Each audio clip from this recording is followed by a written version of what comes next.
ओम नमो भगवते वासुदेवाय। स्वागत है आपका हमारे चैनल पर। आज के इस वीडियो में हम आपको सुनाएंगे श्री सत्यनारायण व्रत की कथा। इसके अलावा हमारे चैनल पर सभी प्रकार की व्रत कथाएं और महात्म्य भी सुनाए जाते हैं। तो सभी व्रत कथाएं और महात्म्य सुनने के लिए और हमसे जुड़े रहने के लिए आपको केवल हमारे चैनल को सब्सक्राइब करके बेल आइकन पर प्रेस करना है और आज की कथा अच्छी लगे तो लाइक करके शेयर करना है। तो चलिए अब हम सुनते हैं श्री सत्यनारायण व्रत की कथा। पहला अध्याय। एक समय नैमिषारण्य तीर्थ में शौनक आदि 88,000 ऋषियों ने श्री सूत जी से पूछा, हे प्रभु, इस कलयुग में वेद विद्या रहित मनुष्यों को प्रभु भक्ति किस प्रकार मिलेगी तथा उनका उद्धार कैसे होगा। इसीलिए हे मुनि श्रेष्ठ, कोई ऐसा तप कहिए जिससे थोड़े समय में पुण्य प्राप्त हो तथा मनवांछित फल मिले। वह कथा सुनने की हमारी इच्छा है।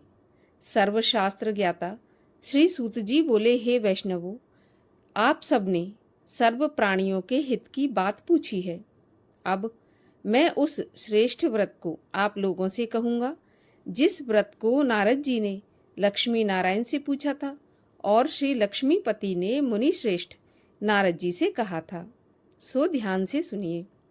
एक समय योगी राज नारद जी दूसरों के हित की इच्छा से अनेक लोकों में घूमते हुए मृत्यु लोक में आ पहुंचे। वहां बहुत से योनियों में जन्मे हुए प्रायः सभी मनुष्यों को अपने कर्मों के द्वारा अनेक दुखों से पीड़ित देखकर सोचा कि किस यत्न के करने से निश्चय ही इनके दुखों का नाश हो सकेगा। ऐसा मन में सोचकर विष्णु लोक को गए। वहां श्वेत वर्ण और 4 भुजाओं वाले देवों के ईश्वर नारायण को, जिनके हाथों में शंख, चक्र, गदा और पद्म थे तथा वरमाला पहने हुए थे, देखकर स्तुति करने लगे। हे भगवान, आप अत्यंत शक्ति से संपन्न हैं। मन तथा वाणी भी आपको नहीं पा सकती। आपका आदि मध्य और अंत कुछ नहीं है। निर्गुण स्वरूप, सृष्टि के कारणभूत व भक्तों के दुखों को नष्ट करने वाले हो। आपको मेरा नमस्कार है। नारद जी से इस प्रकार की स्तुति सुनकर भगवान विष्णु बोले, हे मुनि श्रेष्ठ, आपके मन में क्या है? आपका यहाँ किस काम के लिए आगमन हुआ है? सो निसंकोच कहिए। तब नारद मुनि बोले, मृत्यु लोक में सब मनुष्य जो अनेक योनियों में पैदा हुए हैं, अपने अपने कर्मों के द्वारा अनेक प्रकार के दुखों से दुखी हो रहे हैं। हे नाथ, मुझ पर दया रखते हुए बतलाइए कि उन मनुष्यों के सब दुख थोड़े से ही प्रयत्न से कैसे दूर हो सकते हैं।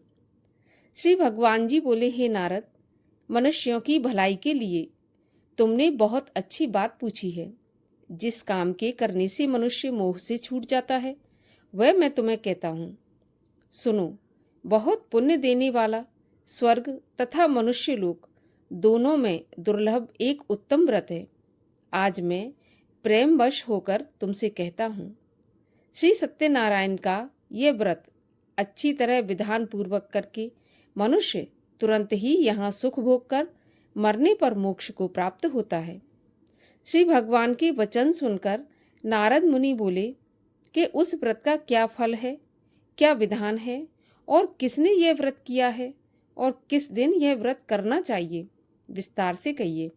भगवान बोले, दुख शोक आदि को दूर करने वाला, धन धान्य को बढ़ाने वाला, सौभाग्य तथा संतान को देने वाला यह व्रत सब स्थानों पर विजय कराने वाला है।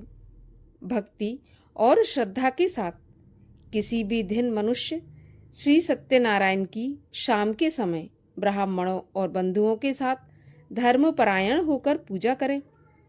भक्ति भाव से नैवेद्य, केले के फल, घी, दूध और गेहूं का चूर्ण सवाया लेवें।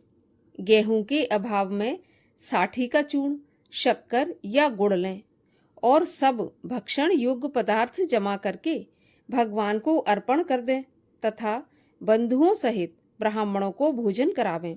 तत्पश्चात स्वयं भोजन करें। नृत्य, गीत आदि का आचरण कर श्री सत्यनारायण भगवान को स्मरण करता हुआ समय व्यतीत करें। इस तरह व्रत करने पर मनुष्यों की इच्छा निश्चय ही पूरी होती है। विशेष कली काल में भूमि पर यही मोक्ष का एक सरल उपाय है। दूसरा अध्याय। सूत जी बोले, हे ऋषियों, जिसने पहले समय में इस व्रत को किया है उसका इतिहास कहता हूँ, सो ध्यान से सुनो। सुंदर काशीपुरी नगरी में एक अति निर्धन ब्राह्मण रहता था। वह भूख प्यास से बेचैन हुआ नित्य ही पृथ्वी पर घूमता था। ब्राह्मणों से प्रेम करने वाले भगवान ने ब्राह्मण को दुखी देखकर बूढ़े ब्राह्मण का रूप धर के उसके पास जाकर आदर के साथ पूछा, हे ब्राह्मण, नित्य दुखी पृथ्वी पर क्यों घूमता है? हे श्रेष्ठ ब्राह्मण, यह सब मुझसे कहो, मैं सुनना चाहता हूँ।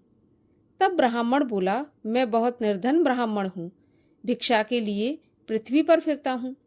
हे भगवान, यदि आप इसका उपाय जानते हो तो कृपा करके मुझसे कहिए। वृद्ध ब्राह्मण बोला कि श्री सत्यनारायण भगवान मनोवांछित फल देने वाले हैं, इसीलिए हे ब्राह्मण, तू उनका पूजन कर, जिसके करने से मनुष्य सभी दुखों से मुक्त हो जाता है।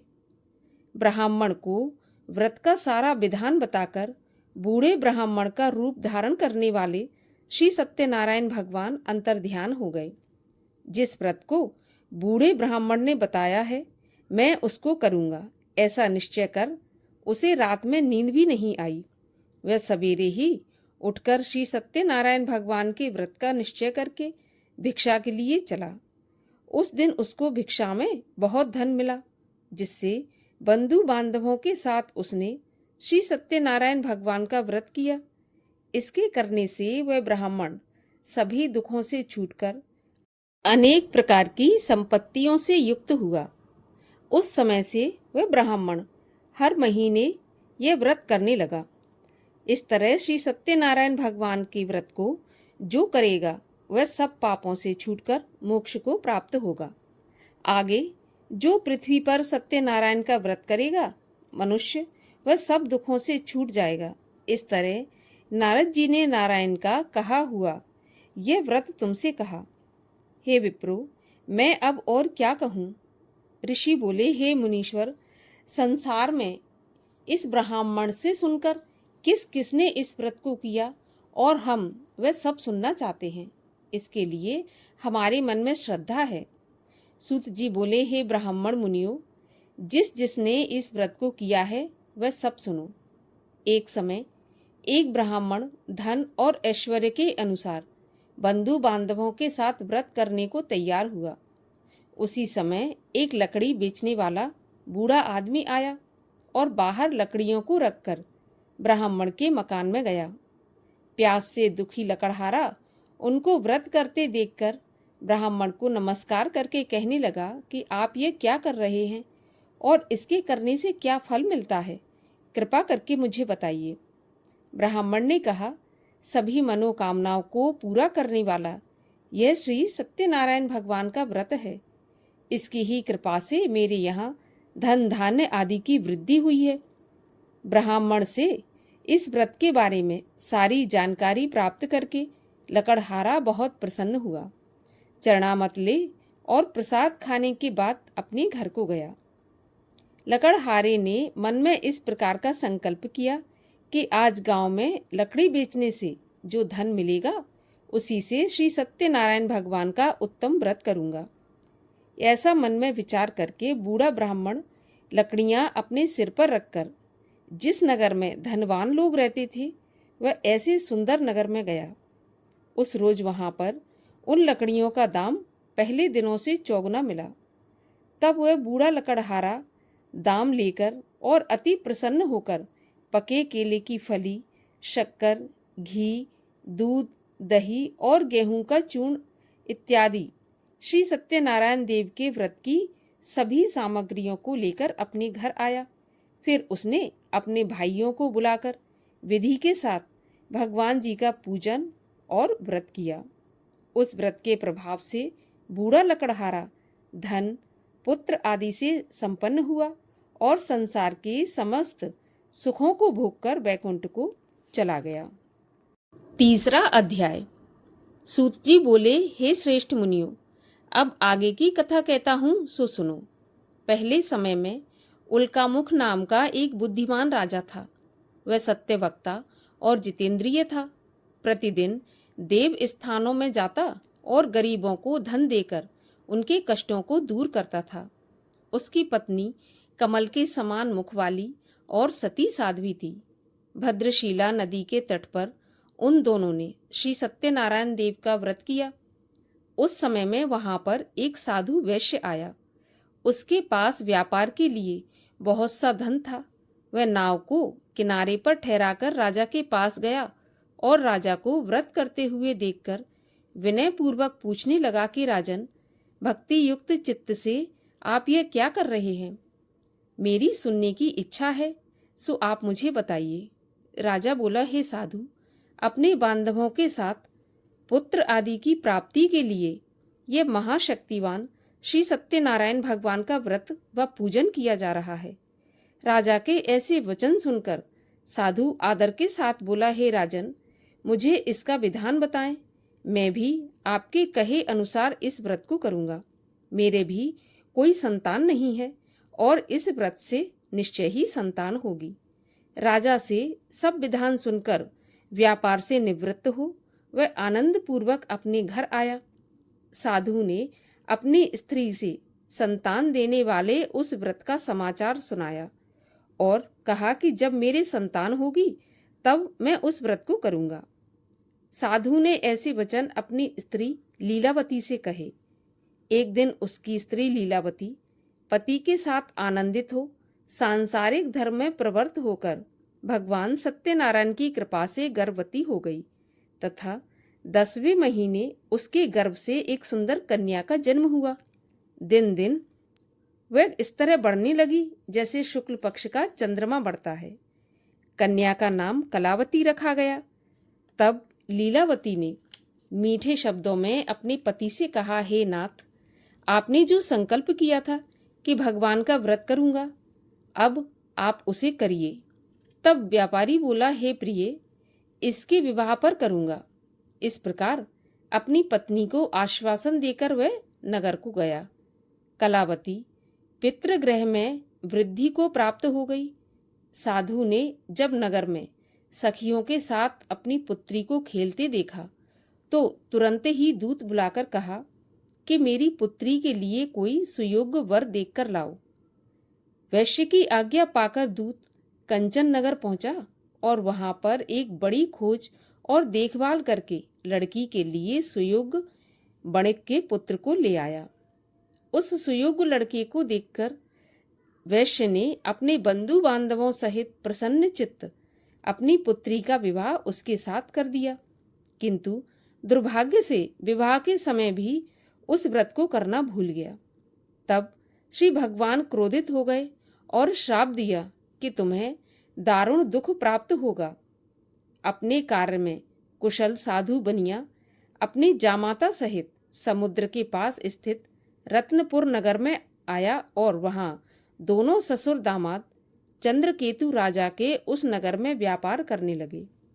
एक दिन भगवान श्री सत्यनारायण की माया से प्रेरित कोई चोर राजा का धन चुराकर भागा जा रहा था, किंतु अपने पीछे राजा के दूतों को आता देखकर चोर ने घबराकर भागते हुए राजा के धन को वहीं चुपचाप रख दिया जहां पर वे दोनों ससुर जमाई ठहरे हुए थे। जब दूतों ने उस साधु वैश्य के पास राजा के धन को रखा देखा तो वे दोनों को बांधकर ले गए और बड़ी प्रसन्नता से दौड़ते हुए राजा के पास जाकर बोले, महाराज, ये 2 चोर हम पकड़कर लाए हैं, देखकर आज्ञा दें। तब राजा की आज्ञा से उनको कठिन कारावास में डाल दिया गया और उनका सारा धन छीन लिया। श्री सत्यनारायण भगवान के श्राप द्वारा उनकी पत्नी भी घर पर बहुत दुखी हुई और घर पर जो धन रखा था उसे चोर चुरा कर ले गए। शारीरिक व मानसिक पीड़ा तथा भूख प्यास से अति दुखी हो अन्न की चिंता में कलावती एक ब्राह्मण के घर गई। वहां उसने श्री सत्यनारायण भगवान का व्रत होते देखा। फिर कथा सुनी और प्रसाद ग्रहण कर रात को जब घर आई तो माता ने कलावती से कहा, हे पुत्री, अब तक कहाँ थी और तेरे मन में क्या है? तब कलावती बोली, माँ, मैंने एक ब्राह्मण के घर पर श्री सत्यनारायण भगवान का व्रत देखा है। कन्या के ऐसे वचन सुनकर लीलावती भगवान के पूजन की तैयारी करने लगी। लीलावती ने परिवार और बंधुओं सहित श्री सत्यनारायण भगवान का पूजन किया और यह वर मांगा कि मेरे पति और दामाद जल्दी ही आ जाएं। साथ ही प्रार्थना की कि हम सबका अपराध क्षमा करो। श्री सत्यनारायण भगवान इस व्रत से संतुष्ट हो गए और राजा चंद्रकेतु को स्वप्न में दिखाई दिए और कहा, हे राजन, दोनों वैश्य प्रातः ही छोड़ दो और उनका सारा धन जो तुमने ग्रहण किया है उन्हें वापस दे दो, नहीं तो तेरा धन, राज्य, पुत्र आदि सब नष्ट कर दूंगा। राजा से ऐसा वचन कहकर भगवान अंतर्ध्यान हो गए। प्रातःकाल राजा चंद्रकेतु ने सभा में अपना स्वप्न सुनाया। फिर दोनों बड़े पुत्रों को कैद से मुक्त कर सभा में बुलाया। दोनों ने आते ही राजा को नमस्कार किया। राजा मीठे वचनों से बोला, हे महानुभावों, भावी वर्ष ऐसा कठिन दुख प्राप्त हुआ है, अब तुम्हें कोई भय नहीं। ऐसा कहकर राजा ने उनको नए नए वस्त्र आभूषण पहनाए तथा उनका जितना धन लिया था उससे दुगना धन देकर आदर सहित विदा किया। दोनों वैश्य अपने घर को चल दिए। चौथा अध्याय। सूत जी बोले, वैश्य ने मंगल आचार करके यात्रा आरंभ की और अपने नगर को चला। उनके थोड़ी दूर निकलने पर दंडी वेशधारी श्री सत्यनारायण देव ने उनसे पूछा, हे साधु, तेरी नाव में क्या है? तब वह घमंडी बने खसता हुआ बोला, हे दंडी, आप क्यों पूछते हो? क्या धन लेने की इच्छा है? मेरी नाव में तो बेल तथा पत्ते आदि भरे हैं। वैश्य के ऐसे कठोर वचन सुनकर भगवान ने कहा, तुम्हारा वचन सत्य हो। दंडी ऐसा कहकर वहां से चले गए और कुछ दूर जाकर समुद्र के किनारे बैठ गए। दंडी के जाने पर वैश्य ने नित्य क्रिया करने के बाद नाव को ऊंची उठी देखकर अचंबा किया तथा नाव में बेल आदि देखकर मूर्छित होकर जमीन पर गिर पड़ा। फिर मूर्छा खुलने पर अत्यंत शोक करने लगा। तब उसका दामाद बोला कि आप शोक न करें, यह दंडी का श्राप है, अतः उनकी शरण में चलना चाहिए, तभी हमारी मनोकामना पूरी होगी। दामाद के ऐसे वचन सुनकर वह दंडी के पास पहुंचा और अत्यंत भक्ति भाव से नमस्कार करके बोला, मैंने जो आपसे असत्य वचन कहे थे उनको क्षमा करें। ऐसा कहकर महान शोक आतुर रोने लगा। तब दंडी भगवान बोले, हे बणिक पुत्र, मेरी आज्ञा से बार बार तुम्हें दुख प्राप्त हुआ है, तुम मेरी पूजा से विमुख हुआ है। साधु बोला, हे भगवान, आपकी माया से मोहित ब्रह्मा आदि भी आपके रूप को नहीं जानते, मैं अज्ञानी कैसे जान सकता हूँ? आप प्रसन्न होइए, मैं सामर्थ्य के अनुसार आपकी पूजा करूँगा। अब मेरी रक्षा करें और पहले के समान नौका में धन भर दें। उसके भक्ति युक्त वचन सुनकर भगवान प्रसन्न हो उनकी इच्छा के अनुसार वरदान देकर अंतर्ध्यान हो गए। तब उन्होंने नाव पर आकर देखा कि नाव धन से भरी हुई है। फिर वह भगवान सत्यनारायण का पूजन करके साथियों सहित अपने नगर को चला। जब अपने नगर के निकट पहुंचा तब दूतों को घर भेजा। दूत ने साधु के घर जाकर उसकी स्त्री को नमस्कार करके कहा, साधु अपने दामाद सहित इस नगर के पास आ गए हैं। ऐसा वचन सुनकर साधु की स्त्री ने बड़े हर्ष के साथ सत्यदेव का पूजन कर अपनी पुत्री से कहा, मैं अपने पति के दर्शन को जाती हूँ, तू अपना काम पूरा करके शीघ्र आ जाना। माता के ऐसे वचन सुनकर कलावती प्रसाद छोड़कर अपने पति के पास गई। प्रसाद की अवज्ञा के कारण सत्यदेव रुष्ट हो गए। उसके पति को नाव सहित पानी में डुबो दिया। कलावती अपने पति को ना देखकर रोती हुई जमीन पर गिर गई। इस तरह नौका को डूबा हुआ तथा कन्या को रोता हुआ देखकर साधु दुखी होकर बोला, हे प्रभु, मुझसे या मेरे परिवार से जो भी भूल हुई है उसे क्षमा करो। उसके दीन वचन सुनकर सत्यदेव प्रसन्न हो गए और आकाशवाणी हुई, हे साधु, तेरी कन्या मेरे प्रसाद को छोड़कर आई है, इसलिए इसका पति अदृश्य हुआ है। यदि वह घर जाकर प्रसाद खाकर लौटे तो इससे पति अवश्य मिलेगा। ऐसी आकाशवाणी सुनकर कलावती ने घर पहुंचकर प्रसाद खाया। फिर उसने आकर पति के दर्शन किए। फिर साधु ने बंधु बांधवों सहित सत्यदेव का विधि पूर्वक पूजन किया। उस दिन से वह हर पूर्णिमा को सत्यनारायण का पूजन करने लगा। फिर इस लोक का सुख भोगकर अंत में स्वर्ग लोक को गया।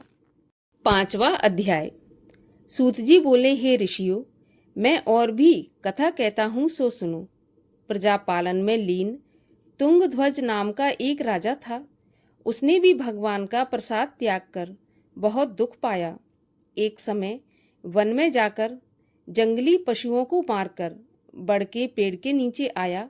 वहां उसने ग्वालों को भक्ति भाव से बांधवों सहित श्री सत्यनारायण जी का पूजन करते देखा। राजा देखकर भी अभिमानवश वहां नहीं गया और न ही नमस्कार किया। तब ग्वालों ने भगवान का प्रसाद उसके सामने रखा तो वह प्रसाद को त्याग कर अपनी सुंदर नगरी को चला गया। वहां उसने अपना सब कुछ नष्ट पाया तो वह जान गया कि यह सब कुछ भगवान ने किया है। तब वह विश्वास कर ग्वालों के पास आया और विधि पूर्वक पूजन का प्रसाद खाया तो सत्यदेव की कृपा से पहले जैसा था सब वैसा ही हो गया। फिर दीर्घ काल तक सुख भोग कर मरने के उपरांत स्वर्गलोक को गया। जो मनुष्य इस परम दुर्लभ व्रत को करेगा, भगवान की कृपा से उसे धन धान्य की प्राप्ति होगी। निर्धन धनी हो, बंदी बंधन से मुक्त होकर निर्भय हो जाता है। संतानहीनों को संतान प्राप्त होती है तथा सभी मनोरथ पूर्ण होकर अंत में वैकुंठ धाम को जाता है। जिन्होंने पहले इस व्रत को किया है, अब उनके दूसरे जन्म की कथा कहता हूँ। वृद्ध शतानंद ब्राह्मण ने सुदामा का जन्म लेकर मोक्ष पाया। उल्का मुख नाम का राजा दशरथ होकर वैकुंठ को प्राप्त हुआ। साधु नाम के वैश्य ने मोरध्वज बनकर अपने पुत्र को आरे से चीरकर मोक्ष को प्राप्त किया। महाराज तुंगध्वज ने स्वयंभू होकर भगवान में भक्ति युक्त हो कर्म करके मोक्ष की प्राप्ति की। इस प्रकार सत्यनारायण भगवान की कथा के संपूर्ण 5 अध्यायों का समापन होता है। बोलिए सत्यनारायण भगवान की जय। श्री सत्यनारायण भगवान की आरती। ओम जय लक्ष्मी रमणा, श्री जय लक्ष्मी रमणा, सत्यनारायण स्वामी जनपातक हरणा। ओम जय लक्ष्मी रमणा, रत्न जड़ित सिंहासन अद्भुत छवि राजे, नारद करत निरंजन घंटा ध्वनि बाजे। ओम जय लक्ष्मी रमणा, प्रकट भये कलि कारण, द्विज को दर्श दियो, बूढ़ा ब्राह्मण बन कर कंचन महल कियो। ओम जय लक्ष्मी रमणा, दुर्बल भील कराल इन पर दया करी, चंद्रचूड़ एक राजा तिनकी विपत्ति हरी। ओम जय लक्ष्मी रमणा, वैश्य मनोरथ पायो, श्रद्धा तज दीनी, सो फल भोग्यो प्रभु जी, फिर स्तुत तुम ही। ओम जय लक्ष्मी रमणा, भाव भक्ति के कारण क्षण क्षण रूप धर्यो श्रद्धा धारण कीनी तिनको काज सर्यो। ओम जय लक्ष्मी रमणा। ग्वाल बाल संग राजा वन में भक्ति करी मन वांछित फल दीना दीन दयाल हरि। ओम जय लक्ष्मी रमणा। चढ़त प्रसाद सवाया कदली फल मेवा धूप दीप तुलसी से राजी सत्य देवा। ओम जय लक्ष्मी रमणा। सत्य नारायण जी की आरती जो कोई जन गावे कहत शिवानंद स्वामी मनोवांछित फल पावे। ओम जय लक्ष्मी रमणा। बोलिए सत्यनारायण भगवान की जय।